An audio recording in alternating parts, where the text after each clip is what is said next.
good people? This is Jody of Fervor Voice. It is Wednesday, June 22nd. This is episode 12, Deep Dive. We are going to do exactly that. I'm ready to do the work, y'all. Let's go.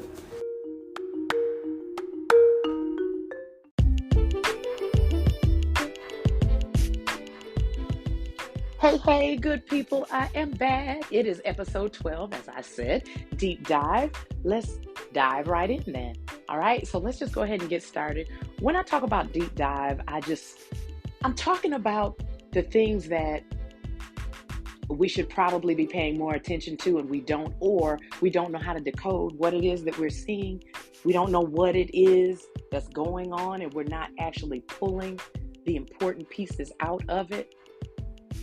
When I think back about deep diving and kind of understanding what it is that we see, we think that as adults that we are the authorities of it and we understand and we know. I can tell you honestly that even though we are here and we've experienced some things, the younger you are, probably the more vivid your vision is in understanding the message.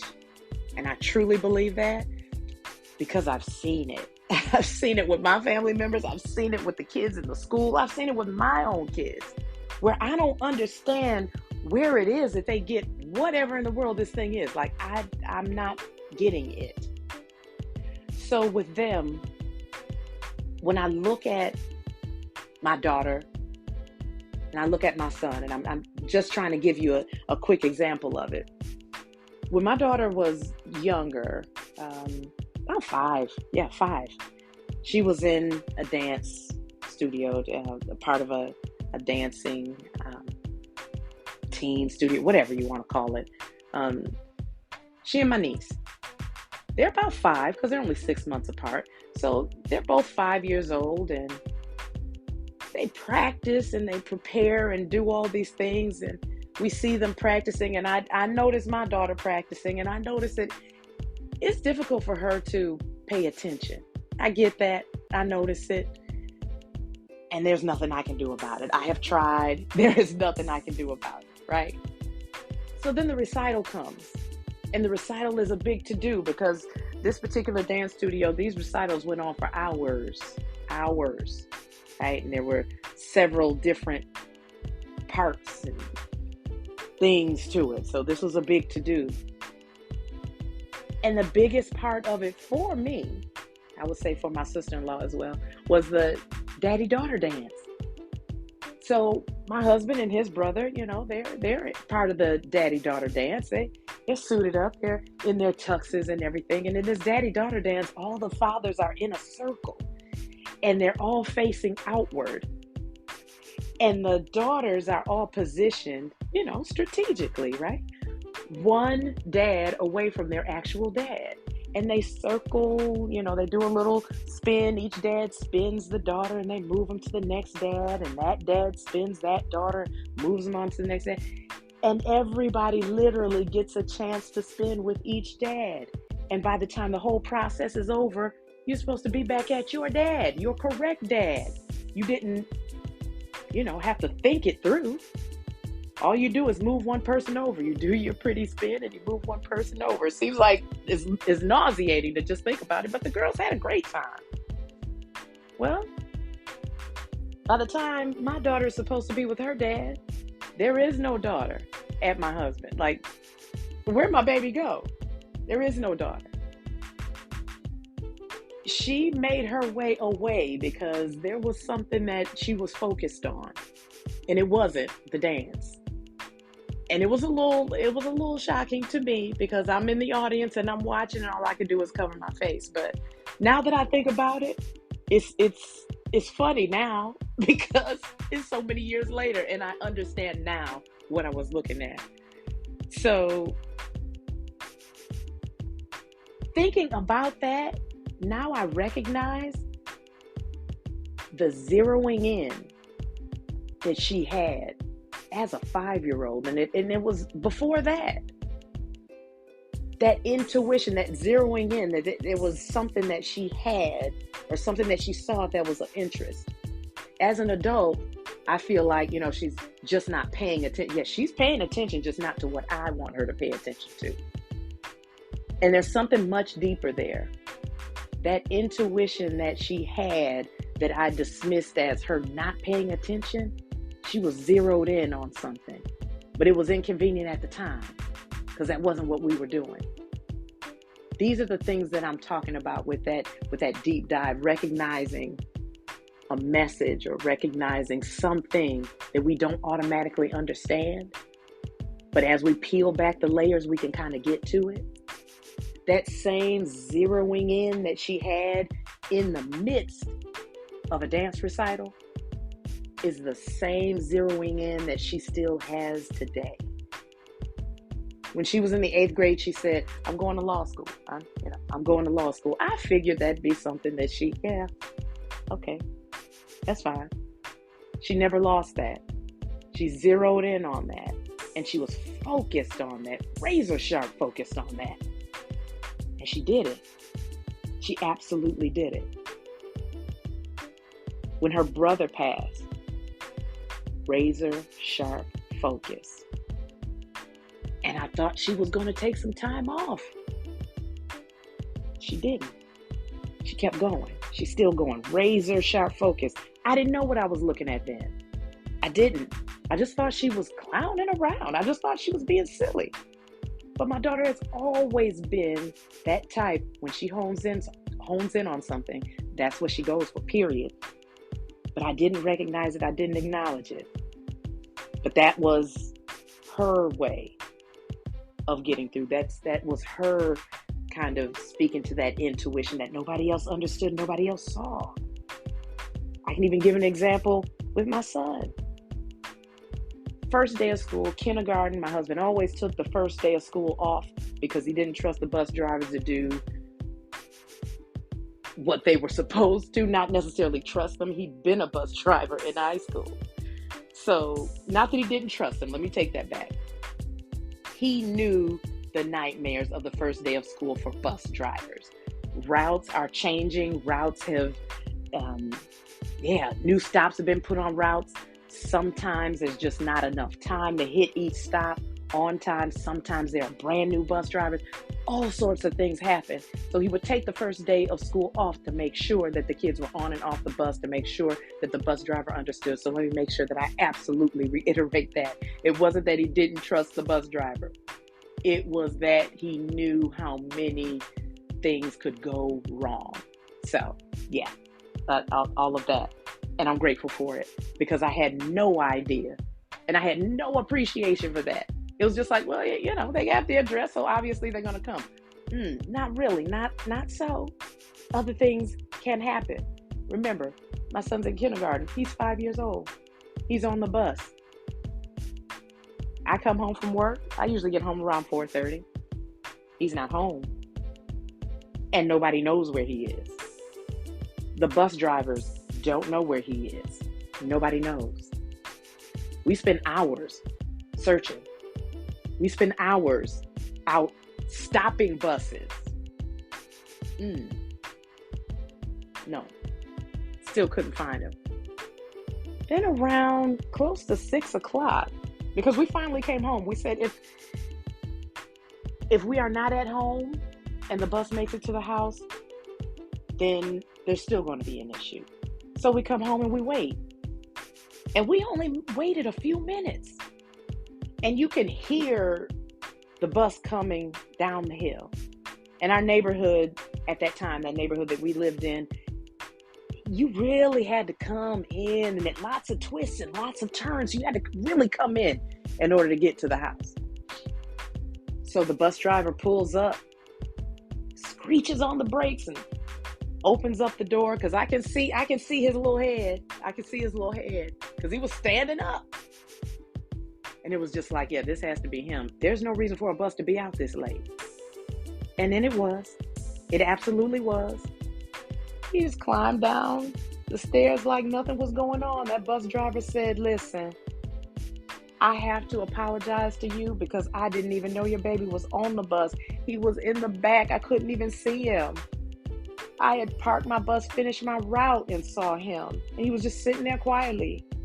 And I'm so sorry because I did not know he wasn't supposed to be on this bus. I didn't know. But I wouldn't have got here if he wouldn't have helped me. Because he told me how to get here. I didn't even know this neighborhood back here. But he told me how to get here. And I said, okay. Now I'm much more calm telling the story now, obviously. But I never forgot that.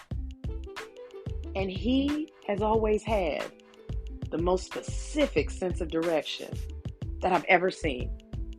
Even stronger than his dad's. And his dad has a really strong sense of direction. I don't. But I have never been lost when my son was in the car. Never been lost when he was in the car. That's that whatever kind of intuition he has. I mean, even in places that he's never been before as a kid and even as an adult. He doesn't get lost. He just doesn't. There's a certain sense of something that he picks up. And he's always been like that. And that's what I mean as far as the intuition, just something that we come with. And I know a lot of people feel like, and I don't agree with this theory, but a lot of people feel like, well, when people are so young, these young people, they have these minds just soak up everything like a sponge. They can just soak up everything. I don't subscribe to that. I don't. Life hadn't gotten a hold of them. That's what it is. And the conditioning hasn't gotten a hold of them. And I think that allows them to pull in more information and to process it in a different way, in a way that's free from restriction, in a way that keeps them from thinking that something can't be done. It's just a free-for-all for them. So I feel like that's more so what it is. It's just life not getting a hold to them and beating them down or tearing down at certain things, and that conditioning not being part of the process yet. Not yet. At least not to the level of an adult. So in that conditioning kind of slows you down from seeing certain things and accepting certain things that don't seem possible. That conditioning will keep you from seeing things that you've never seen before, simply because you've never seen it. So then it doesn't exist. That's what conditioning does. It's a system that keeps you in a certain place, certain space, certain mindset. That conditioning is that deep dive that I'm talking about. That deep dive where we need to say, hey, wait a minute. Let's peel back some of these layers. Let's chip away at some of this that I've learned along the way and haven't really let go of. Let's start filtering through some of these things. That's where that discernment comes in. And I mentioned the word discernment a few episodes back. But in that whole process of discernment, that's when you're starting to filter through some things and think about some things and think some things through a little bit differently. So when you discern, you process, you filter, you do all those things. You give your thoughts credit. Think about it. Give your thoughts credit. Acknowledge your thoughts. Your thoughts may just be right. You may be on to something. Whether or not your thoughts are what someone else agrees with, thinks, heard of, anything like that. You give your thoughts some credit. Let me explain a little bit more what I mean by giving your thoughts some credit. So 2 episodes ago, right? I'm on 10. That episode, I'm on 10. That was about giving my thoughts some credit. That was about acknowledging what I felt. That was about acknowledging what I knew. Resigning. And I didn't resign just because, I can. I didn't resign because of that. I resigned because I needed to. And I resigned because, that's what my body, that's what my mind was, what my spirit was telling me to do. So that's why I did it. And in resigning, in doing what I did, I received a gift. I received a gift of laughter, of lightness, of happiness. It literally came through me as soon as I handed off those keys and did that last thing. All of a sudden, I was joyful. All of a sudden, I was joking. All of a sudden, I was laughing in a way that I hadn't been in a very long time. That's why I knew that I did what I was supposed to do. That was that gift that I got, that gift of lightness, that gift of laughter, that gift of peace. That's what I got. When you give your thoughts credit, when you acknowledge what you're actually thinking, and you do a deep dive, and you say, let me think about this now. Let me not dismiss what I think. Let me not dismiss what I probably know. Let me not dismiss what I feel. Let me give you another example of that. Not another example of that, but let me give you an example of gift, right? Because in gifting, we have to be careful about how to receive it. We have to be careful about how to give it. So that's the example that I wanted to talk to you about. So I had a friend that I worked with years ago. I worked with her in 2015. I think that was the last time. I worked with her in 2015. And we were okay. We were cool. She was a very nice person and always smiling. You couldn't, this woman's spirit could not be broken. It just, no way. Even when she got upset, somehow she reset herself. I'd never seen it before.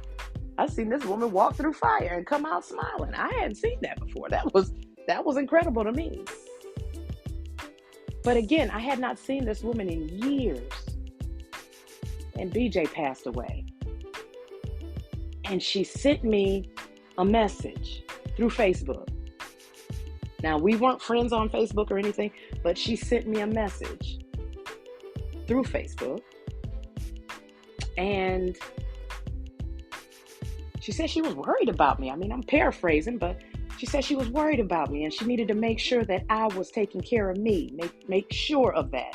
Because I'm going through something that she can't even imagine, and I need to make sure I'm taking care of myself. She wanted to make sure I was taking care of myself, so she sent me the information to a massage therapist. Said, I need you to go here. I sent her a message back and I said, okay, just let me know how much it costs. I'm open to it. It costs. Just go over there. Just go over there. And you can hear that in the message just by the way she typed it up. Girl, just go over there. We're talking about cost. Say anything about cost. Just go over there. I'm like, oh, okay. Now, mind you, this woman has 5 kids of her own. Kristen got her own things to handle, her own babies to take care of. She's got her own stuff. Single mom. But she wants to make sure I'm okay. Says, don't worry about that. I got that. You just get over there. So I go over there and I get this massage. This woman is incredible. Incredible. And by the way, I'm going to go ahead and put her link in the notes for this episode.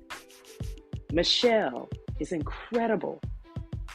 I could not believe it. After she finished that massage, and I had small talk with her a little bit, but after she finished that massage, I got in my car to go home. I was crying. I was in tears because I could not believe the amount of tension she had released within my body. I couldn't believe it. I couldn't.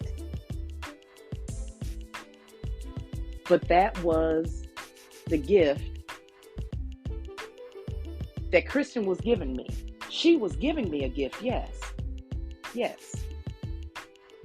But she didn't understand how far that gift was going. Now, after she had given me that gift, and I'm so happy about it, and I'm feeling incredible, she transitioned shortly after.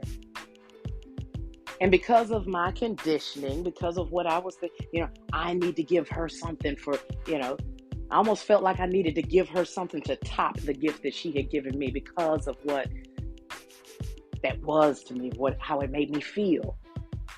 But she had passed away, and all I could think about was what I didn't get a chance to give her. I didn't get a chance to. I wasn't able to. That's all I could think about because of my conditioning. That I got to give something back because somebody gave something to me.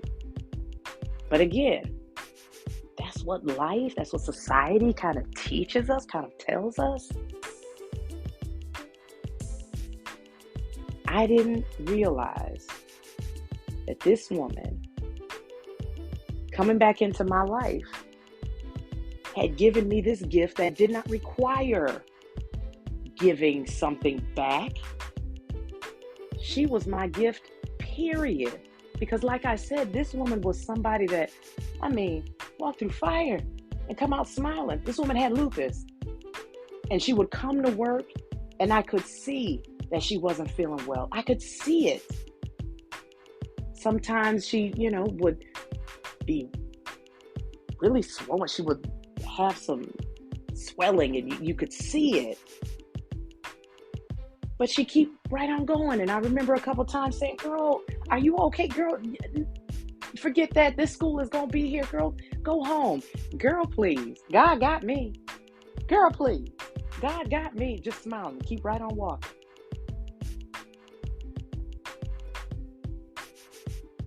Christian came back into my life after my son passed away. And she gave me something that I, first of all, never would have even thought to do at that time in my life because I was suffering. I was grieving so. But she came in and she gave me that gift and she went on. I didn't have to give her anything back. All I had to do was recall and remember that this woman was a woman that could, like I said, walk through fire and then still come out smiling.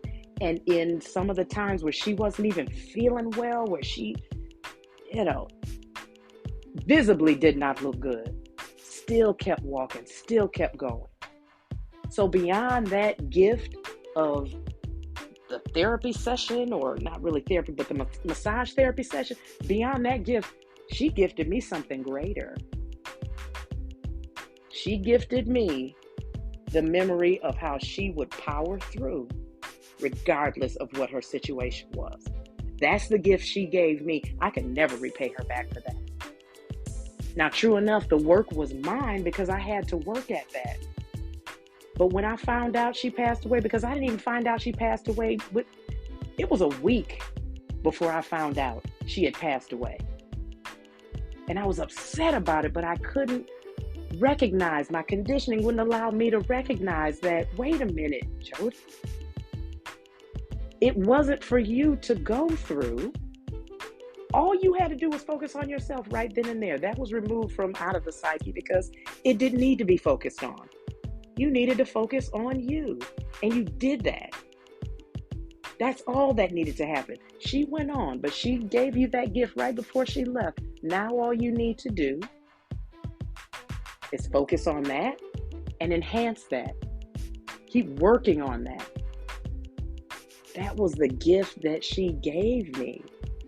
And that's all I need to focus on. I didn't need to focus on giving anything back. I wasn't even part of it.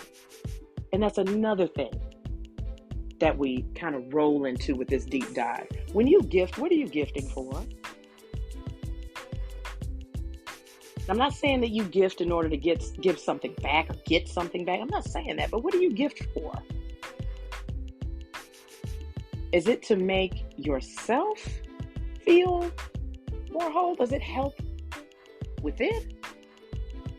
Are you gifting because you think you're supposed to, because of the conditioning that we've all had? Because I can tell you right now, if you're gifting because of what society has taught you, you're always going to be upset about the response that you get. It's either going to be, not enough, or it's going to be something that doesn't align with. It's going to be something. It's going to be something. This is another deep dive, and I had to mention this because it was something that I felt just kind of on both ends. That end of getting that gift and realizing that there was nothing I had to give back, and also me giving to someone and recognizing that they don't owe me anything for gift. They don't even owe me a thank you, because that's what I gave. And whether or not that person was able to receive it at that time has nothing to do with me. Sometimes we gift and we give and we don't even understand why. When we gift and we give without an understanding of why, sometimes we're unable to accept the response, or sometimes we're displeased with the response, or we're not satisfied with the response. But whose fault is that? Yeah. That's got to be with you. That's got to be with you. And the gifting, when you gift someone, you gift it from the heart. And when you gift it from the heart, there is no specific condition. I don't care if it's money. I don't care if it's time. I don't care if it's something tangible. When you gift from the heart, whether there's a response or not, it's okay. It is okay. So I guess the main thing that I wanted to focus on is to understand and accept that our gifting has to be unconditional. It has to be given without conditions. And we have to understand that sometimes people won't respond in a way that we feel is necessary. And that's okay too. Because their response is what? Their response is where they are at that time in their life. And sometimes, I'm going to be honest with you, some of our friends, family members just don't have it to give. And when they don't have it to give, we don't blame them for it. We don't judge them for it. We just understand that one day they'll reflect, just like I did with Kristen. I was able to reflect and say, that's not even what it was about for her. Never has been. She has given me things in the past, and it's never been about me giving her something back. It never has. It's just been about what she's given from the heart. That's the focus. That's the lesson today. That's what I wanted to talk about today. Gifting and understanding that not receiving or not getting a response, or the response that we would like, being able to deal with that, being able to be okay with that, and having the patience to say, at some point, that person will or will not understand what I'm doing or understand what I did. And it's okay. It is okay. Give, and give from your heart without condition, without any particular response, but out of the goodness of your heart.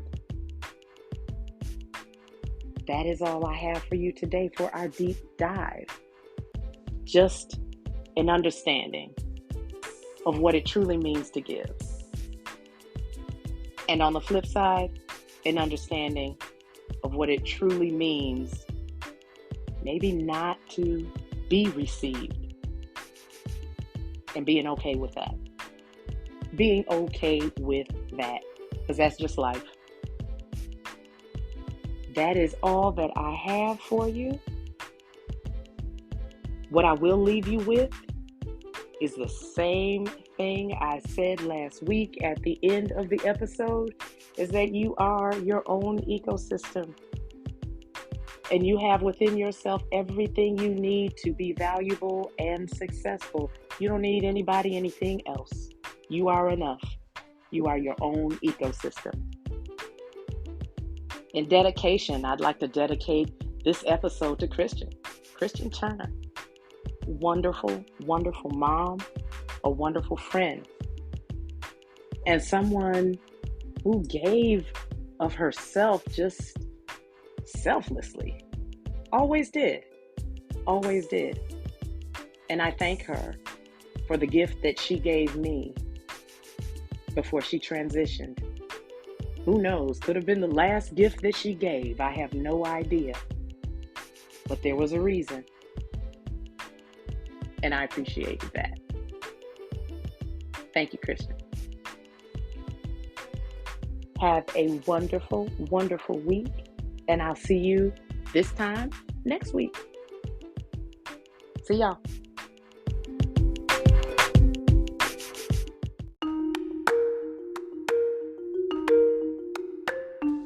Hey, good people. I am back with our recap from Deep Dive. So for today, we talked about just 2 quick examples that I had for the Deep Dive episode. And I talked about my daughter's keen focus, zeroing in on things that were important to her, things that needed to be done, things that needed to be tended to at that very moment. And she took that into her adult life. My son's sense of direction, he took that into his adult life. And again, that is something that we can all learn as far as taking things and kind of backing off of some of that conditioning that we get, some of that conditioning that we receive. The older we get, the more used to things that we get. Keeping that conditioning in check and not allowing it to take over in our lives. Those different things, those intuitive things that we have and those intuitive things that we possess, literally at birth, they allow us to see things and see things that the conditioned mind probably would not see. To see gifts. When I saw the gift that Christian had given to me, when I realized that she was giving me an unconditional gift, but I was looking at it through a conditioned mind. That, okay, what do I need to get for her? What can be equivalent to that? And it has absolutely nothing to do with anything. It just doesn't. So being able to receive a gift in an unconditional way, but accept it with grace and kindness, that is more acceptable. That's more rational. That makes more sense. And you do want to acknowledge a gift. You absolutely do. A gift that's being given to you. And also to be able to accept your response when you give a gift. Being able to accept that response with patience and understanding and find the joy in what you did and why you did it. That's the deep dive right there. The deep dive is understanding what is there, understanding how to handle it, understanding how to accept it, understanding how to give. Those are truly things that we don't even think about, but it's important. That is the deep dive. Being able to do the things that you don't always look at, that you don't always see, because we're so clouded with so many other things. Keep that in mind with seeing gifts, with receiving gifts, with giving gifts. Keep that in mind, the deep dive. That's all I have for y'all. I hope you enjoyed it, and I hope you join me again next week for the next episode. See you soon. Bye.